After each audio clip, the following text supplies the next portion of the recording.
It's a big week for us Classic and TBC anniversary Andes. We've got PvP Season 1 beginning tomorrow and our Phase 1 of raiding opening up on Thursday the 19th of February. And if you're someone like me who loves to play World of Warcraft, compete with the top dogs, but you also like to touch grass, see your family and get 8 hours of sleep per night, well, here is a guide for you to get you prepped and ready to be competitive for the upcoming season. If you're still grinding to 70, then check out the linked video to get you level capped while making sure you're grinding the required reputation along the way.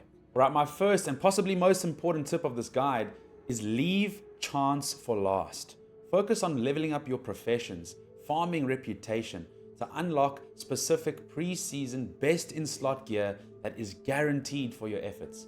Don't find yourself in that trap of looping the same dungeon over and over, looking for one specific item to drop by chance, and you find yourself in a position where you've run out of time to farm that reputation to unlock heroic dungeons and obviously craft that very important best in slot gear. Alright, now with that in mind, let's focus on our following steps. And we're going to kick things off with professions. As a rogue, you're looking at 4 possible professions. You're looking at either leatherworking, blacksmithing, engineering, or jewel crafting. I personally will be going with engineering and jewel crafting, as I will have a bit more of a PvP focus throughout my Burning Crusade playthrough. The reason being here is looking at the blacksmithing Dragonmaw main hand mace, which is what you'd be hunting in that profession. We have buffed arena points this time around in Burning Crusade. So if you're pushing arena pretty hard, you could find yourself purchasing the main hand gladiator weapon by the end of week 2.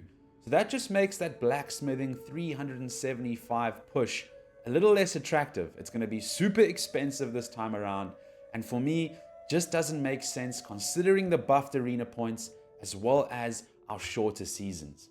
With that in mind, I'll be focusing on jewel crafting to make sure we get our trinket as well as our neck piece later on, and engineering, of course, we need our goggles. Leatherworking in specific would be going for our battle drums. So if you're going to be inside a raid and you're going to be the drums user inside your group, then leatherworking makes sense.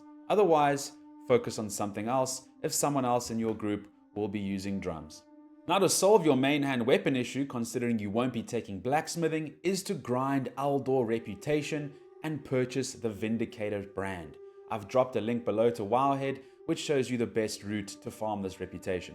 With the PvP season kicking off tomorrow on the 17th, we'll focus on a few PvP specific items. First off, being our Exorcist band from Orkindun. Make sure you farm those dungeons in Terrakar Forest and trade 50 Scourge Stones for that Exorcist band. Now that we've purchased our ring with Scourge Stones, we're going to be flying around Outlands to our specific reputation vendors to purchase the entire PvP set.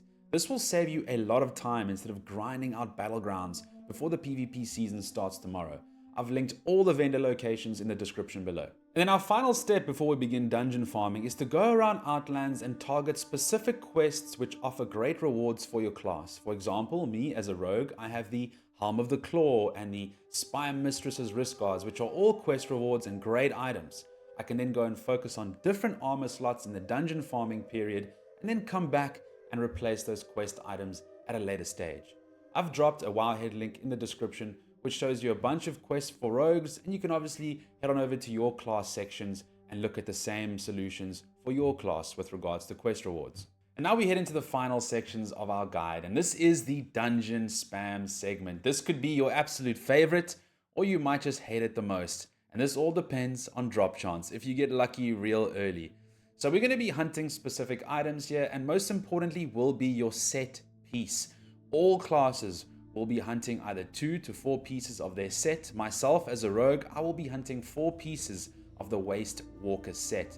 So go and find the dungeon that drops your specific piece. Obviously this being in heroic dungeons, so you have to be revered with all those sections. That's why way back at the beginning of the guide, I told you focus on farming that reputation in those dungeons first and foremost to prepare you for this section. So as a rogue, we'll be hunting our Waste Walker.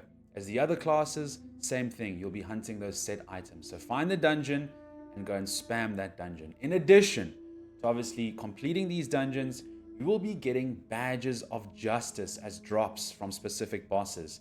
Those drops you will be handing in at Geras, the vendor in Shatrath City. He has a few amazing pre-raid or pre-season best in slot items for you, including a back piece for me as a rogue and a few others. Very, very important. So make sure you're collecting those badges of justice while you're busy hunting your set piece items.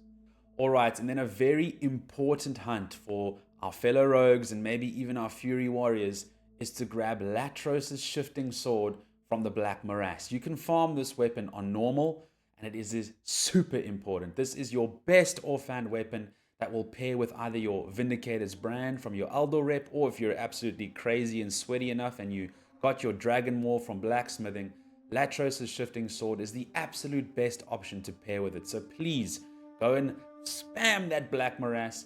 Make sure you get that weapon. You will see your DPS spike instantly, proccing deadly poison, getting your second swing in there with sword specialization. And honestly, Latros is just amazing. And then finally, you want to be hunting your Abacus of Violent Odds from the Mechanar dungeon.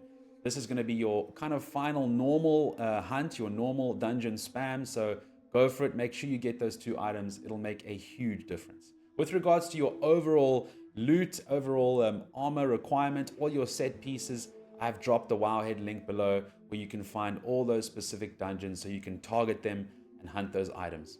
And then my final bit of advice is just have fun, guys. You don't need to be keeping up with these top streamers who are racing for World First Season 1 Glad and World First Kara and etc, etc. It's completely unnecessary. Get out, touch some grass, spend some time with your family and your friends, and then come back into Outland fully recharged to enjoy your experience. I hope this guide helped you. I hope it helps you at least achieve a little bit of your goals as you're heading into this first season of either PvP or raiding. Hopefully you'll be able to compete and not feel completely left behind by these sweaty gamers. But I'm pretty confident you'll be enjoying yourself with at least getting 80 to 90% towards clearing this list of items before getting too deep into the raiding season. If you have any other tips, any recommendations, please drop them in the comments below. I'm always looking to optimize my playthrough and try and make things as enjoyable as possible with the time I have to play.